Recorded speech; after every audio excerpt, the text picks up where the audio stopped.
Imagine a world spiraling out of control. Not some post-apocalyptic movie, but real history.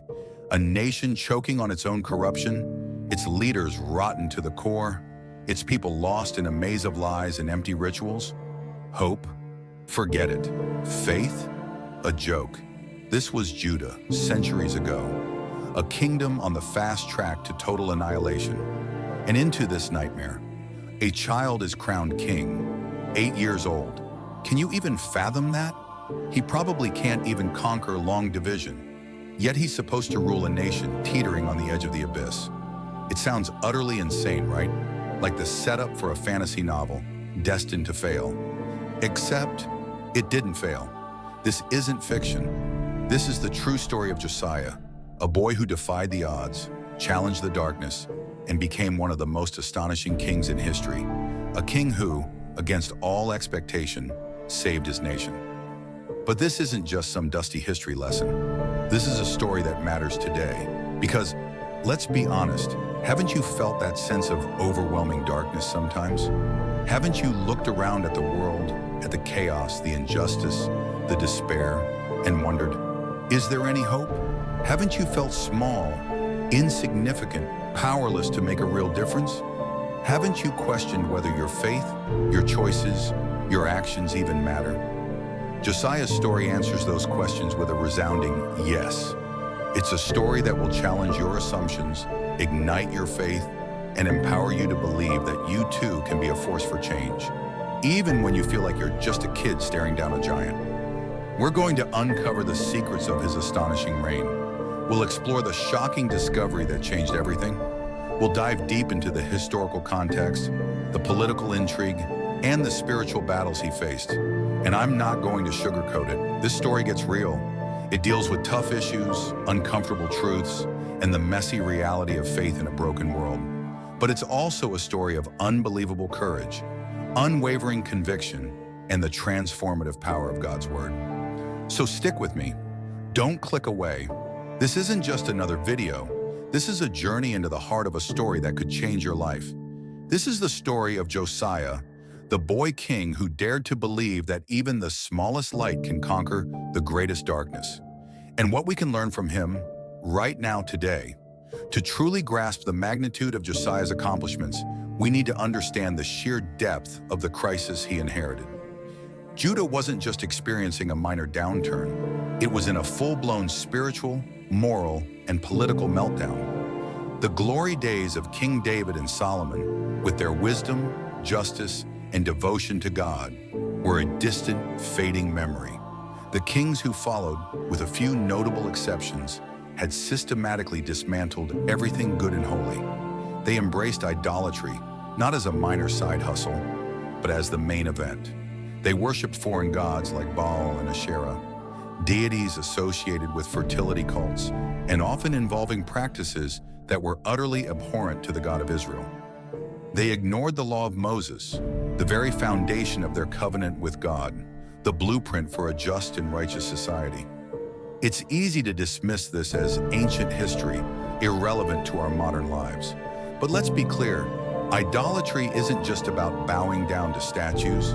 It's about prioritizing anything above God. It's about chasing wealth, power, pleasure, or even our own selfish desires at the expense of our relationship with God and our commitment to righteousness. In that sense, idolatry is alive and well today.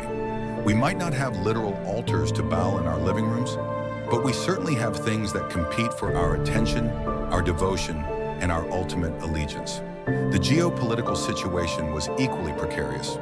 The Assyrian Empire, a brutal and expansionist power, dominated the region. They had already conquered the northern kingdom of Israel, scattering its 10 tribes and leaving a trail of devastation. Judah was a small, vulnerable kingdom, caught between the warring superpowers of Assyria and Egypt. It was a time of constant threat, political instability, and the ever-present fear of invasion.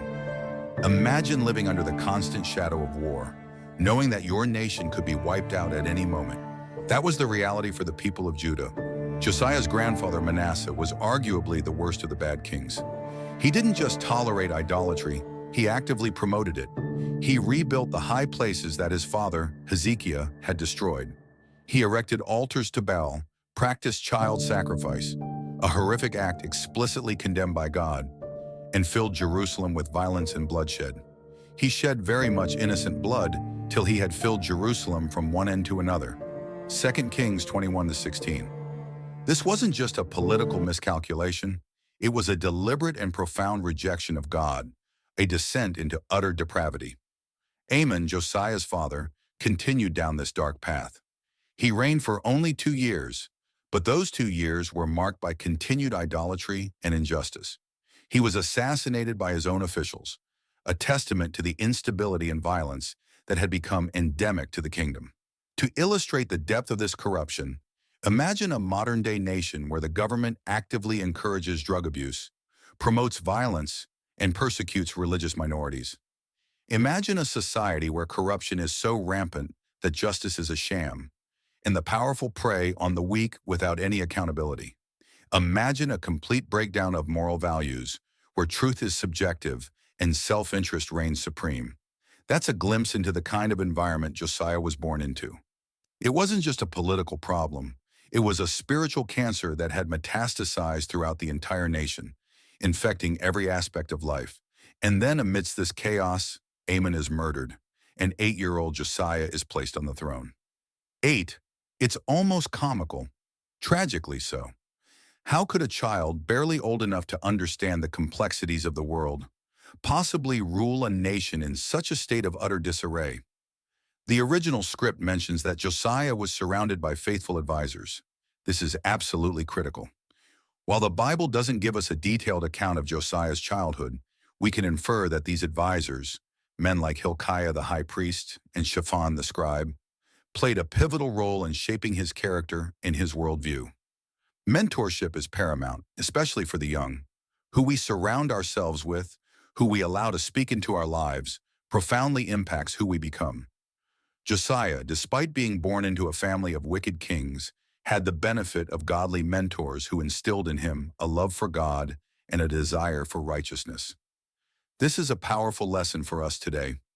We need to be intentional about seeking out mentors who will challenge us, encourage us, and help us grow in our faith and in every area of our lives.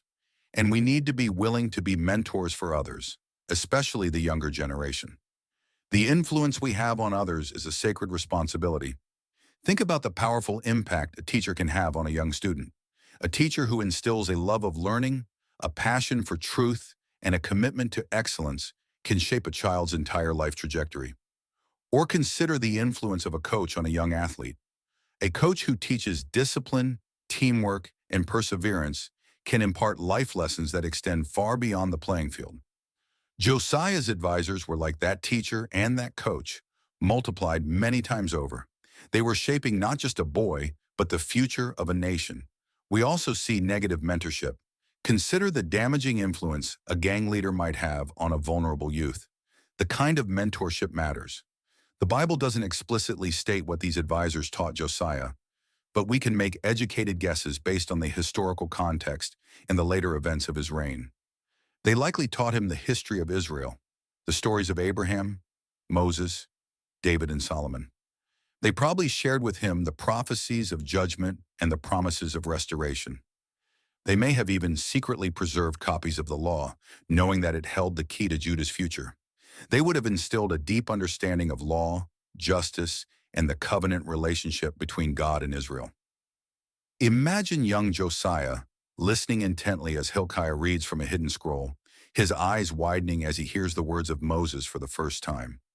Imagine him asking questions, wrestling with the implications of God's law, and beginning to understand the gravity of his people's sin.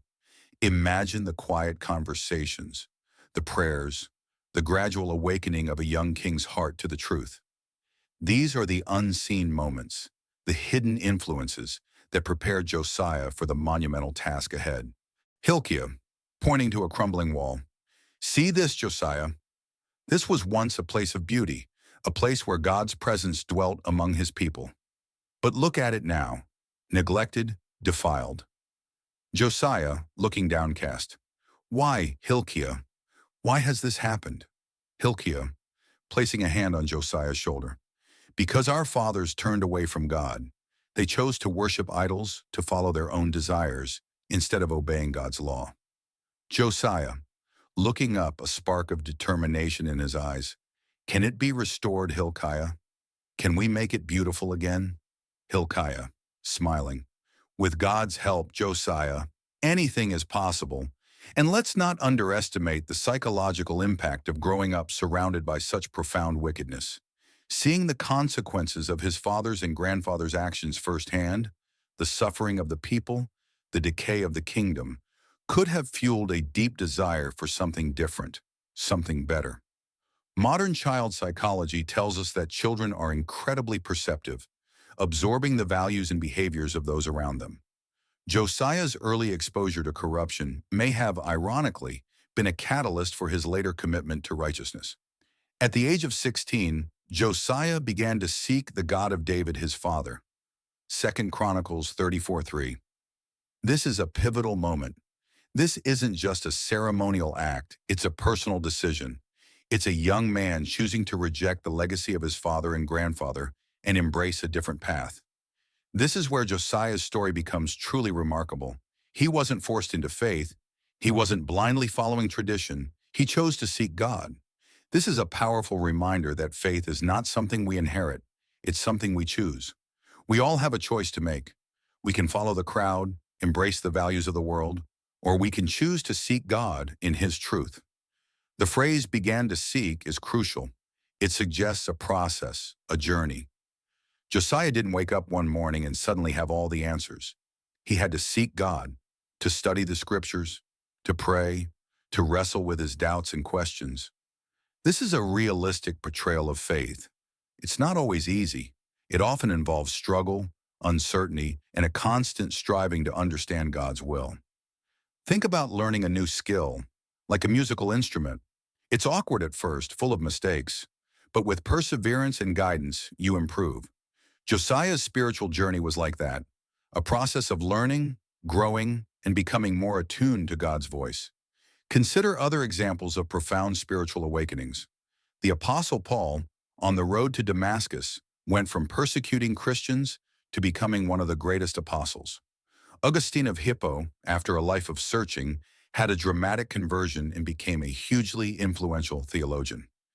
These journeys, like Josiah's, involve struggle, questioning, and a willingness to be open to God's leading. What does it mean to seek God?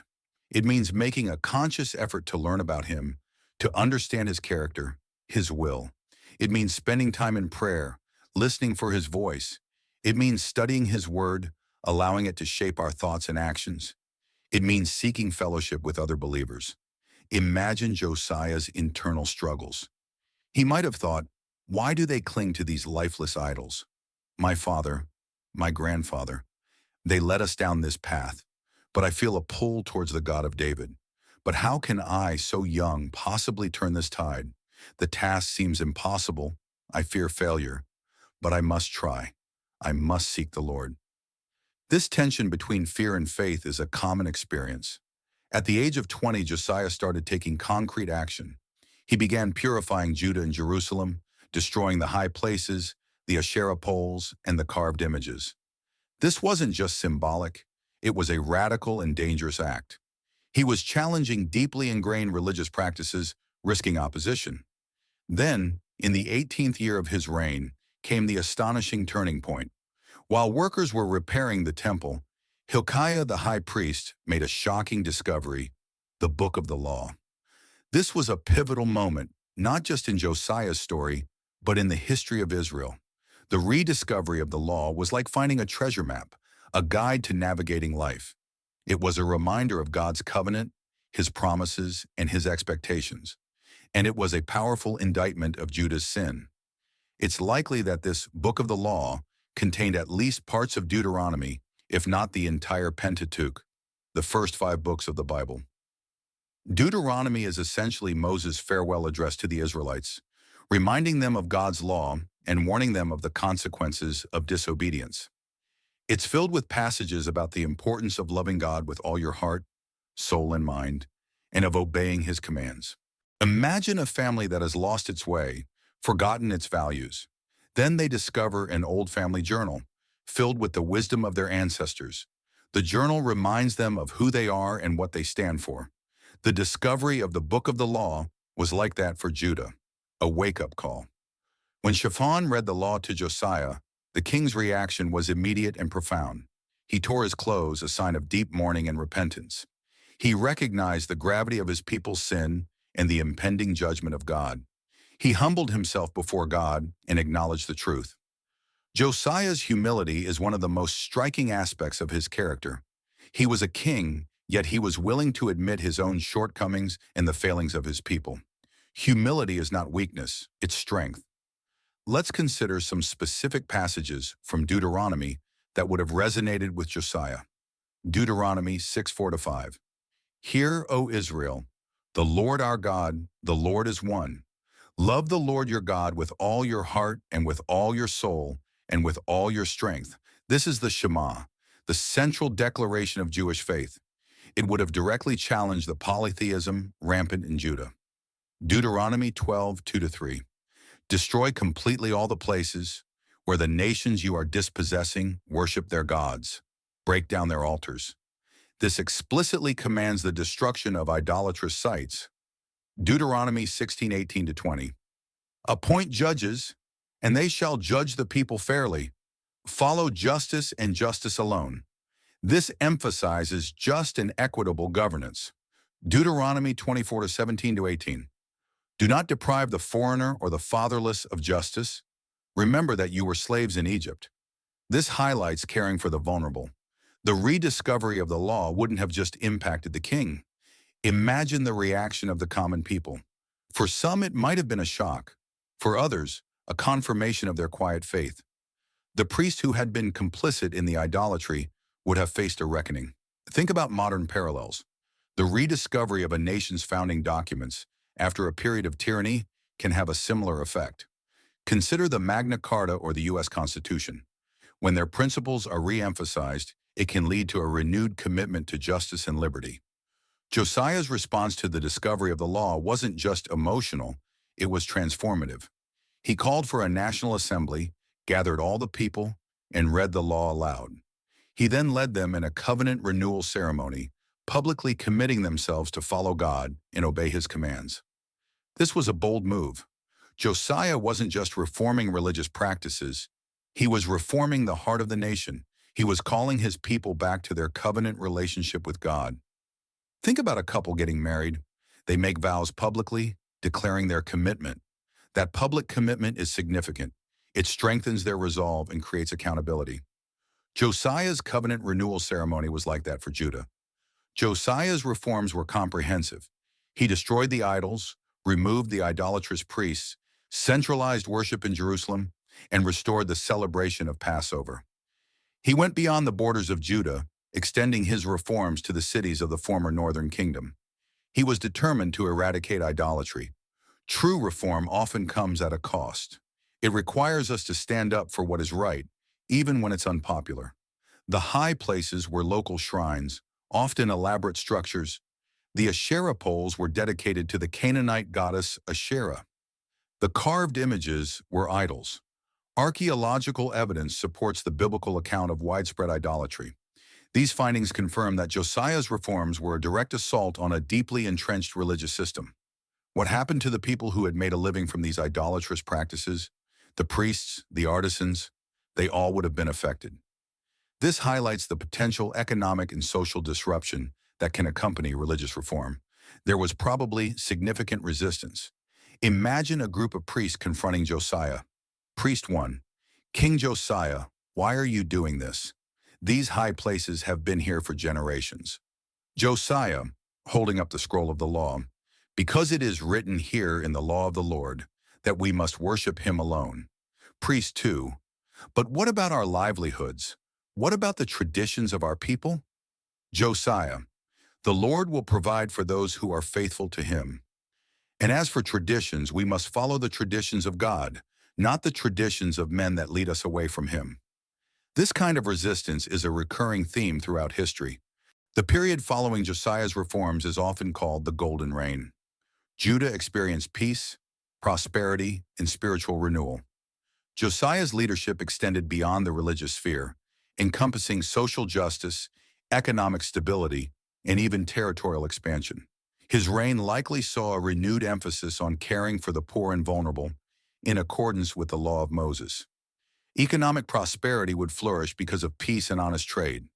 Consider Nelson Mandela, who prioritized reconciliation and justice after apartheid, or William Wilberforce, who dedicated his life to abolishing the slave trade.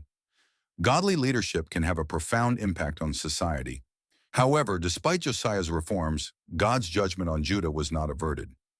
This is a sobering reminder that even the best human efforts cannot completely undo the consequences of past sin. Manasseh's wickedness had been so profound that it had irrevocably damaged the nation. We can't escape the consequences of our actions or the actions of those who came before us. Sin has a ripple effect. This doesn't mean we should give up hope, but it does mean we need to be realistic about the challenges we face. The concept of corporate responsibility, the idea that a nation can be held accountable for the sins of its past, is complex. It's not about blaming individuals, but acknowledging the lasting impact of systemic injustice, like the legacy of slavery or environmental damage. Josiah's reign, despite its brilliance, ended tragically. He was killed in battle at Megiddo, intervening in a conflict between Egypt and Babylon. The circumstances are mysterious. Pharaoh Necho of Egypt tried to dissuade Josiah, claiming he was acting on God's command. Josiah ignored this warning. There are different interpretations of Josiah's actions. Some believe he was acting out of national pride. Others suggest he believed he was fulfilling a prophetic role. Whatever his motivation, his decision was fatal. Josiah's death raises difficult questions about God's providence. Why would God allow such a righteous king to die so young? There are no easy answers. Sometimes bad things happen to good people. We can trust that God is sovereign, that He is in control, and that He works all things together for good for those who love Him. Romans 8:28. Theologians have wrestled with these questions for centuries. Some emphasize God's absolute sovereignty, others emphasize human free will. The truth likely lies somewhere in the middle. Josiah's death, while tragic, did not negate his accomplishments. He was remembered as one of the greatest kings of Israel. His reforms, particularly the rediscovery of the law, had a lasting impact. Consider Martin Luther King Jr., another figure who died a tragic death. His legacy continues to inspire people to fight for justice. The memory of Josiah was likely preserved through oral tradition, passed down through generations. These stories became part of the biblical narrative, ensuring his legacy would endure.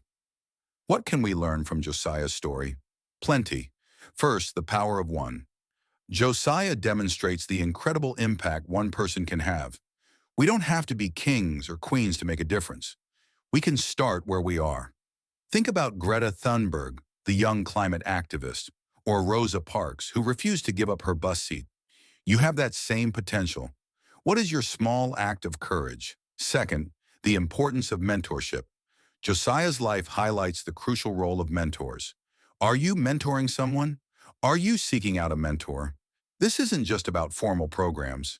It's about everyday relationships. Third, the centrality of God's Word. Many people find daily Bible reading transformative. Consider joining a Bible study group.